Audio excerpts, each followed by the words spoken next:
Shalom all. Ariel Tzadok here from the KosherTorah School, found online at KosherTorah.com, bringing to you today Lesson 2 in our Sefer Yetzirah, our course in Creation Science, dedicated for the Refuah Shlema, the speedy recovery and healing of all those who are facing illness and crisis at this time.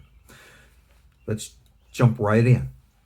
We are now discussing what is called the 32 wondrous paths of profound or wondrous wisdom. And we've been discussing that these are what we call the 10 Sefirot and the 22 letters of the Hebrew alphabet. Now, again, when we're discussing these things, we are learning specifically and exclusively in accordance to the commentary of Rabbi Chaim Vital, who brings us down the Torah of the Ari. In our previous lesson, we discussed the meaning of what is a pele, a wonder, something that comes from a higher domain, which has a very powerful influence upon us here. We taught how that word pele, which means wonder, is actually the Hebrew word aleph, written backwards. And it's the sound of silence before there is that noise of movement. Now, it's interesting, but understand, we talk about double realities in our world. We have our world, which we understand and know, the laws of nature, the laws of physics. The higher spiritual world is around us, is a metaphor, but it's also next to us like this. So, using an understanding relating today to our science, we speak of our universe coming into existence from the Big Bang. And science now postulates what was before the Big Bang. Where did our universe come from? They say that there was possibly another universe out there, and that somehow, some way, something from that universe came into our space, spilled into it, creating our universe. You might scratch your head and say, what does that mean? And go ask modern scientists. But we understand it like this, because remember we spoke yesterday about the Yesod of Abba. Our physical universe is considered to be, like I said, on one side. This other universe, like the Yesod, penetrates into our universe, therefore brings forth life. Everything revolves around that creative, passionate force. But what exactly is life? Life is what we call in Hebrew the Naranhai, or we call the 5 levels of understanding of soul. When we want to understand the foundation of nature, modern physics is trying to find what they call the great theory of everything. And today you have scientists like Robert Lanza, who believe in postulate what's called biocentrism, that actual life itself is that foundational form which is the source and direction of everything in life. And that is very true. Let me share with you now the words of Rabbi Chaim Vital and put an understanding of our 32 wondrous paths, the secret of life and the secret of the soul. He writes here, Nivarer mahutam. Let's describe now, what is this 32 paths that we're talking about? Mahem, what are they? What are these 32 paths? And he says, Ha'inyan, this is the matter. Kihine, now. Hakab otiyot, the 22 letters, hem romach evarim shel haguf. They are the 248 parts of the physical body. Ve'achamisha damantzafach, hem hadam shebo. And the 5 final letters are what we call the blood. And these correspond to what we call the nefesh level of soul. And these are, of course, what are called the tagin on the letters. You know what? Let me read the whole section, and then I will stop and explain. Because what he is now describing real quick is these 5 levels of soul, which again are 5 levels of consciousness or energy that we understand. And the Hebrew, they are called nefesh, ruach, neshama, haya, and Yechida. And what these are, like we said, is life force itself. When we understand life, when we understand consciousness, we refer to all of this as soul. Okay, we'd say you got a body and a soul. Well, Rabbi Chaim here is saying that the 22 letters of the Hebrew alphabet, they together form what is in old Jewish tradition, the 248 parts of the physical body. See, in old Jewish understandings of medicine, the 613 commandments, the 248 positive commandments correspond to the 248 parts of the physical body. And no, there's not actually ever any real medical reference to which commandment is specifically which of the parts of the body and the like. This is all metaphorical speak, okay? But the physical body corresponds to the letters. Why? The letters are that which build things. The letters are that which create form, structure. The body is form and structure. That's the correlation. And then he states how the 5 final form letters in the Hebrew language, there are 5 letters that at the end of a word have a different form and a shape. Just like in English we have capital letters in a different shape, well, in Hebrew you have 5 letters corresponding, of course, to the 5 levels of the soul, which take on the different final forms. And these letters are called mantzafach, which is just the combination of what they are: the kaf, the nun, the tzadik, the pei, and the final kaf, which is not their order in the Hebrew language, but we don't have to get into the details right now. He says that these 5 final letters, like the levels of the soul itself, it's like the blood. And the blood is in this level of soul called nefesh.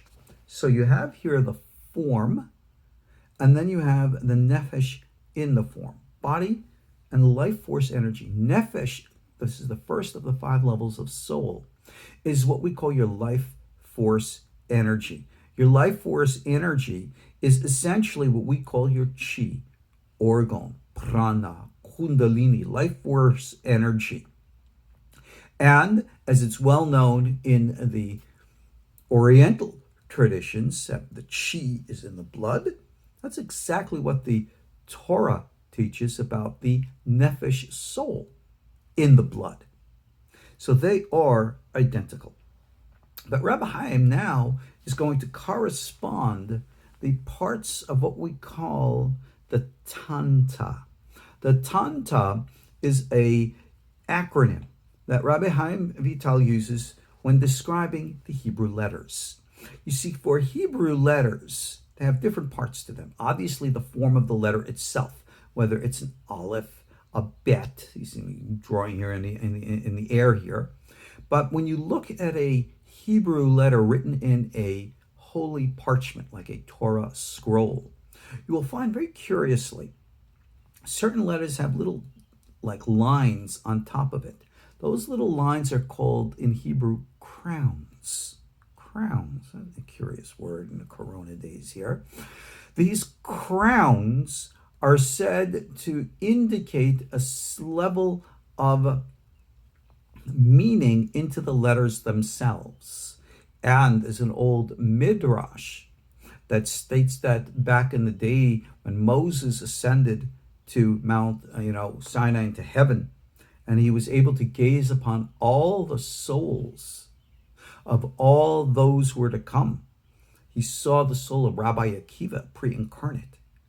And he says, this profound guy, and he was teaching all of these profound lessons of Torah based upon these little interpretations of these little tags, these crowns, these tagin on top of letters.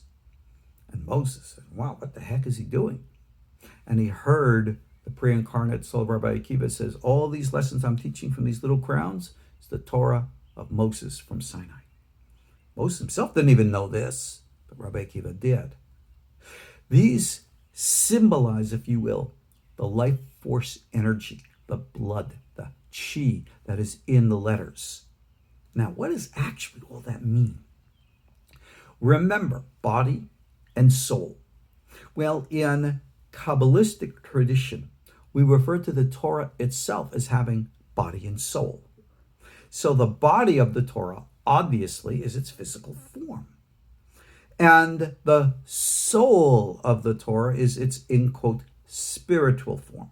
Now, when you look at writing, as you do in any language, you see the black print on the page and then the white spaces around it. Well, it is said, again, this is a symbol now. We know the meaning of the words on the page. But we say that the white space around it also has meaning. The metaphorical language used in the Zohar is that there is black fire and white fire. Now, what exactly is in this white fire all around? Well, some say it forms a other language of opposite letters. Now, this is all symbolic metaphor. Remember, we're talking about our dual realities here. We have the one world here and the one world there. And remember how I said how the letter Aleph, Pele, the wonder, is written like backwards? Well, this other spiritual world, which is our source, is almost like the diametric opposite of ours. So like ours, remember, everything in Kabbalah is sexual language. So our language is considered the receptor, like the womb. It's inside, it's receiving. That's why Kabbalah means to receive. Where this other world is like the male form, which comes in and penetrates. One gives, one receives. In other words, these two worlds are almost like opposites of one another. So in our world, the wonder is the Hebrew word Pele, Pe, Lamed Aleph. Whereas in the opposite world, in its original form, it's Aleph, spelled in its original way, backwards, Aleph, Lamed, Pe. In other words, what you're seeing here is the opposites of both worlds coming into merging with the other. This is that relationship of body and soul. Black Torah, white Torah. The secret of the letters with the crowns on top of it. It's not like those actual lines have any real meaning. But the one who is psychically enabled can gaze into a Torah, understand beyond its meaning of the actual literal form, and penetrate into a complete psychic understanding, symbolized by these lines, symbolized by the white space around it, and recognize deeper and deeper levels of what the Torah is, transcending the Torah from being an ethnic, cultural document for a specific individual nation called Israel or Jews, and revealing it to be a universal guide of the natural way of life for all of us. This is the secret of the greater Torah. And this is, of course, what we're recognizing here is right in the shape of the letters and their forms. Moving on.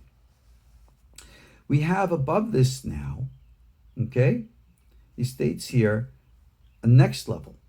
This ruah, this blood that we referred to, right? This, of course, resides in the heart, flows through the body. Heart in the Sefirot, of course, corresponds to the level of the Sefirot Tiferet. Tiferet, of course, the higher realm and world, which corresponds to the lower. Zah, the Zer Anpin face that we spoke of. Tiferet bonds with Malchut, our physical world. Again, male, female, inner, outer, higher, lower, all the metaphors. Continuing. The Ruach, or the next higher level of soul, this corresponds to what's called the Nikudot, or the vowels that are under the Hebrew words to teach us how to actually pronounce them. And these are called Nekevot. These are called feminine, female, and they're the secret of Or Choser. And then the cantillation, or how we recite in a tune, in a song, this is called the soul of the Torah, or its neshama. Okay, let's understand now. Hebrew itself has the letters, those little crowns on top of it, the vowels underneath it, and of course the tune in which it is sung. These are called tanta, ta'amim, nikodot, otiot, tagin. I got that all messed up, sorry. But okay, you got what it is. Ta'amim we start with, all right? Nikodot, tagin, otiot. These are the four levels. The four levels, again, the physical form of the letter. You have the crowns on the letter, above them, the vowels below them, and the tune in which they're sung. Four levels corresponding to the holy name of God, Yud, Ke, Vav, Ke. This helps us understand the psychic, the intuitive understanding, because here we are talking about the 32 wondrous paths, of whom, of course, are the 22 letters. But the 22 letters are the secret of the life force energy, the soul. The physical form of the letters, that's the body, the physical world which we know. The psychic intuitive level, corresponding to the heart, the blood. Those are symbolized by those little crowns on top. But the vowels underneath the letter give the letters its form, its structure, its intellectual component, which enables rational and analytical communication. And then there's the song, the music, the flow. Letters form rigid structures, right?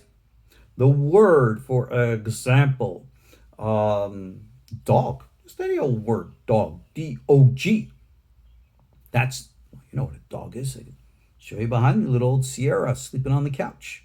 But if I change that O and I put in the letter I have dig.